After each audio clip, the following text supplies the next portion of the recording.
हिंद, आप सभी का स्वागत है एबीसी कोचिंग यूट्यूब चैनल में। इस वीडियो में क्लास 11th आर्ट्स वालों का सब्जेक्ट हिस्ट्री यानी कि इतिहास के most important VBI objective question देखने वाले हैं, जो कि आपकी बोर्ड परीक्षा के लिए काफ़ी इंपॉर्टेंट है। तो सभी छात्र अंत तक बने रहें और वीडियो को लाइक अपने सभी दोस्तों के साथ शेयर करते हुए चैनल पर पहली बार आए हैं तो चैनल को सब्सक्राइब करने के साथ बेल आइकन को प्रेस जरूर कर लीजिएगा। चलिए बच्चों, क्वेश्चन क्यों चलते हैं। देखिए बच्चों, सबसे पहला प्रश्न दिया गया है कि आज का मानव किस प्रजाति का है। दोस्तों ये क्वेश्चन जो है ना कई बार एग्जाम में पूछा गया है, ये काफ़ी बार एग्जाम में जो है ये रिपीट किया गया, इसको आप लोग अच्छे से नोट कर लीजिएगा।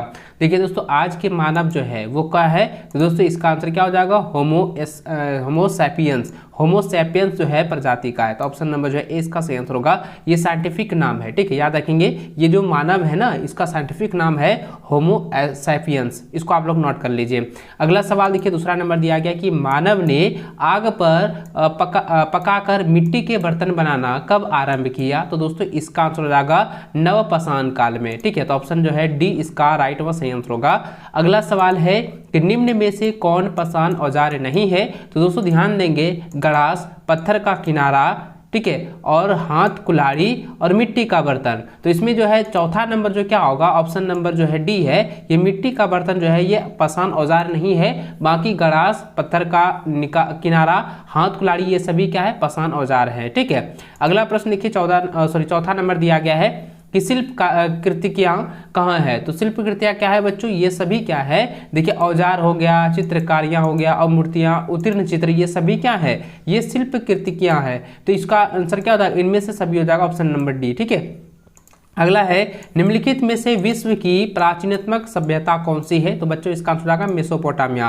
देखिए मैंने कहा था कि मेसोपोटामिया के बारे में आप लोग अच्छे से जो है पढ़ लीजिए और मेसोपोटामिया से रिलेटेड जितने भी क्वेश्चन है ना उनको आप लोग अच्छे से रट लीजिएगा, क्योंकि एग्जाम में 100% में पूछे ही जाएंगे। इस आप 100% श्योर हो जाइए, इसको आप लोग 100% याद कर लेना है। देखिए अगला प्रश्न छठा नंबर दिया गया है कि बेबीलोन नगर का प्रमुख देवता कौन है। तो बच्चों इसका आंसर आएगा मृदक, ठीक है, याद रखना है मृदुक, ऑप्शन नंबर डी का सही आंसर होगा।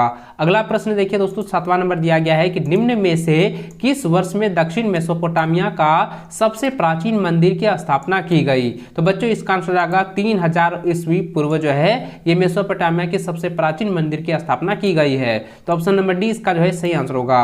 अगला प्रश्न है कि मेसोपोटामिया की प्रारंभिक सभ्यता कौन सी थी। तो बच्चों इसका आंसर आएगा सुमेरियन सभ्यता, ठीक है, ऑप्शन ए इसका सही आंसर होगा।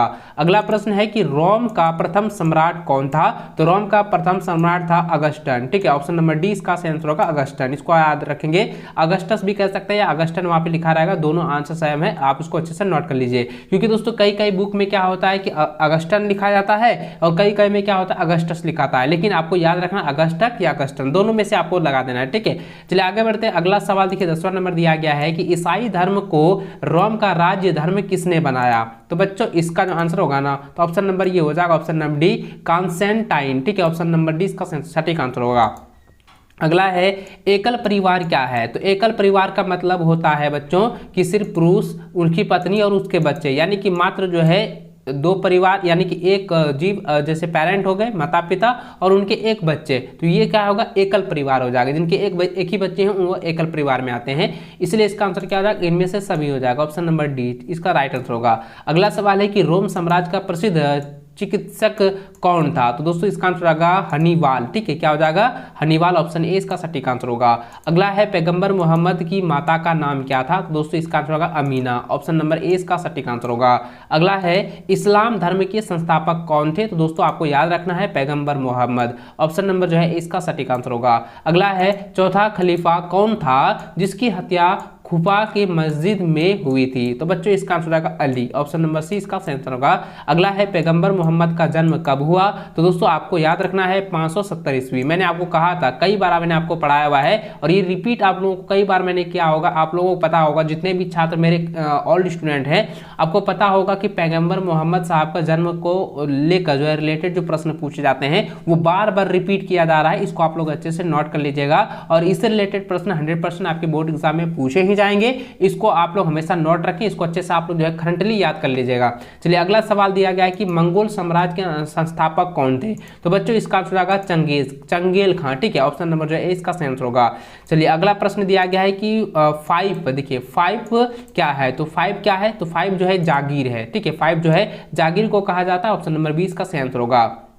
अगला है चंगेज खान मंगोलों के किस कबीले से संबंधित थे? तो बच्चों इसका आंसर होगा कियात, ठीक है, कियात, ऑप्शन नंबर ए इसका सही आंसर होगा कियात। अगला प्रश्न है कि मंगोलों के प्रिय पशु कौन था? तो मंगोलों का प्रिय पशु था घोड़ा, ऑप्शन नंबर डी इसका सही आंसर होगा। अगला है मंगोल कौन थे? तो मंगोल जो है मध्य एशिया की जनजाति थे, ठीक है, ऑप्शन नंबर ए इसका सही आंसर होगा। अगला है समतापवाद की छोटी इकाई क्या थी? तो दोस्तों इसका आंसर होगा नाइट, ऑप्शन नंबर बी जो है इसका सही आंसर होगा। अगला है टीथ क्या है? तो देखिए कई सारे क्वेश्चन जो है आप लोगों को बताया होगा टीथ के बारे में, और मैंने आपको कहा था कि टीथ वाला जो है ना ये क्वेश्चन 100% आएगा, इसको आप लोग नोट कर लीजिए, इसको अच्छे से याद कर लीजिएगा। तो टीथ क्या होता है दोस्तों? टीथ का होता मतलब होता है टीथ चर्च को दिया जाने वाला कर था, ठीक है, तो ऑप्शन नंबर याद रखेंगे, और ये जो इसका सटीक आंसर होगा चर्च में दिया जाने वाला कर जो है वो टीथ कहलाता है, ठीक है। चलिए अगला प्रश्न दिया गया है, देखिए समांतवाद का अधिकर्म नहीं था, तो समांतवाद का अधिकर्म जो क्या नहीं था? किसान नहीं था, तो ऑप्शन नंबर डी इसका सही आंसर होगा। अगला प्रश्न है कि ईसाई धर्म का प्रथम मोप किसे माना जाता है? तो बच्चों इसका आंसर होगा देखिए ग्रिगोरी को, ठीक, ऑप्शन नंबर जो है इसका सही आंसर होगा। अगला प्रश्न दिया गया है पुनर्जागरण किस देश से प्रारंभ हुआ? तो बच्चों इसका आंसर होगा इटली से, ऑप्शन नंबर 20 का सही व सटीक आंसर होगा। अगला प्रश्न दिया गया है, देखिए यह कहता है कि पुनर्जागरण काल के प्रमुख मूर्तिकार कौन था? तो बच्चों इसका आंसर होगा माइकल एंजली, ठीक है, माइकल एंजली, इसको नोट कर लीजिए। अगला प्रश्न है कि फ्रांसीसी क्रांति कब हुई थी? तो फ्रांसीसी क्रांति कब हुआ था दोस्तों? आपको पता है कि 1789 में हुआ था, ऑप्शन नंबर ए इसका सही आंसर होगा। अगला प्रश्न है कि किस वर्ष वास्को डी गामा कालीकट पहुंचा? तो कालीकट जो है कब पहुंचा था? 1498 ईस्वी में, ऑप्शन डी इसका राइट आंसर होगा। अगला है कि भारत की खोज किसने की? तो वास्को डी गामा ने की थी, तो ऑप्शन नंबर जो है 20 का सही आंसर होगा। अगला है डिवाइन कॉमेडी किसने लिखा था? डिवाइन कॉमेडी जो है वो दांते ने लिखा था, ऑप्शन नंबर 20 का सही आंसर होगा। अगला प्रश्न है कि धर्म सुधार आंदोलन का जन्मदाता कौन थे? तो दोस्तों इसका आंसर होगा मार्टिन लूथर, ऑप्शन ए इसका आंसर होगा। अगला है औद्योगिक क्रांति किस देश से प्रारंभ हुई? तो आपको याद रखना है इंग्लैंड से, ऑप्शन नंबर 20 का सटीक आंसर होगा। अगला है सर्वप्रथम भाप के इंजन का आविष्कार का श्रेय किसे जाता है? तो बच्चों इसका आंसर याद रखना है जेम्स वाट को, ठीक है, ऑप्शन ए इसका सटीक आंसर होगा। अगला प्रश्न है कि सर्वप्रथम भाप के इंजन का आविष्कार जो है का श्रेय किसे जाता है? जेम्स वाट ने, मैंने अभी बताया। अगला है कि सर्वप्रथम जो है राष्ट्रीय बैंक की स्थापना जो है कहां हुई थी? तो दोस्तों याद रखना है इंग्लैंड में, ऑप्शन नंबर 20 का सटीक होगा। अगला प्रश्न है कि छापाखाना का आविष्कार यानी कि प्रिंटिंग प्रेस का आविष्कार जो है कौन था? आविष्कारक कौन थे दोस्तों? तो इसका आंसर क्या हो जाएगा? गुटेनबर्ग, इसको नोट कर लीजिए, कई बार एग्जाम में पूछा जाता है। अगला प्रश्न है कि ऑस्ट्रेलिया की खोज किसने की? तो ऑस्ट्रेलिया की खोज ने जो है कैप्टन हुक ने किया था, ठीक है, कैप्टन कुक या कह सकते हैं कैप्टन हुक, इसको आप लोग नोट कर लीजिए। अगला प्रश्न दिया गया है कि कोलंबस कहाँ का निवासी था? तो कोलंबस जो दोस्तों इटली के निवासी थे, तो ऑप्शन डी इसका सटीक होगा। अगला प्रश्न है कि ओवेल तास्मान ने न्यूजीलैंड की खोज कब की? तो दोस्तों इसका आंसर क्या हो जाएगा? 1642 ईस्वी में, ऑप्शन नंबर सी इसका सटीक आंसर होगा। अगला प्रश्न है, देखिए यहाँ पे दिया गया है क्योमिंतांग पार्टी के संस्थापक कौन था? तो बच्चों इसका आंसर होगा डॉक्टर सन्यान्त सेन, ऑप्शन नंबर बी जो है इसका सही आंसर होगा।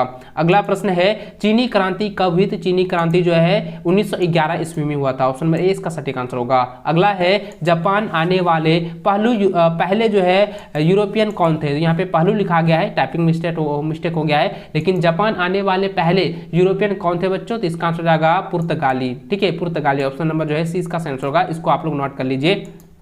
अगला सवाल दिया गया है क्योटो का नाम क्या था? तो क्योटो का नया नाम क्या है बच्चों? तो मैंने आपको बताया था ना, तो क्योटो का पूरा नया जो नाम है वो है ओसाका, ठीक है, इसको आप याद रखिएगा ओसाका, ऑप्शन नंबर बी इसका सही आंसर होगा। अगला प्रश्न है कि प्रथम अब देखिए प्रथम अफ्रीका युद्ध के बाद, ठीक है, यहाँ पे देखिए प्रथम अफीम युद्ध दिया गया है।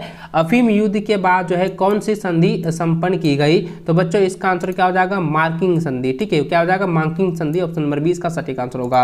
अगला प्रश्न है कि अमेरिका ने किस वर्ष जापान पर परमाणु बम गिराया? तो बच्चों इसका आंसर हो जाएगा 1945 ईस्वी। अगला है मेसोपोटामिया कहाँ है? तो मेसोपोटामिया जो है इराक में है, ठीक है, इरका में। तो ऑप्शन नंबर जो है 20 सॉरी ए जो इसका सही आंसर होगा मेसोपोटामिया जो है इरका में है। अगला प्रश्न है चीन किस महादेश में स्थित है? तो दोस्तों यह जो है एशिया महादेश में स्थित है, ऑप्शन ए इसका सटीक होगा। अगला प्रश्न है वर्तमान समय में हड़प्पा जो है किस देश में स्थित है? तो हड़प्पा जो है पाकिस्तान में स्थित है, ऑप्शन नंबर 20 का सही आंसर होगा। अगला प्रश्न है जापान कहाँ स्थित है? तो जापान जो दोस्तों कहाँ पर है? जापान जो है एशिया में स्थित है, इसको नोट कर लीजिए, इसको आप लोग अच्छे से याद कर लीजिएगा। अगला प्रश्न है कि मक्का कहाँ है? तो मक्का जो है सऊदी अरब में है, ठीक है, ऑप्शन नंबर सी इसका सटीक आंसर होगा। तो इस वीडियो में दोस्तों ऑब्जेक्टिव जो है हिस्ट्री के सभी क्वेश्चन मैंने बता दिए हैं, इसको आप लोग नोट कर लीजिए और इसको आप लोग एग्जाम से पहले अच्छे से तैयार कर लें।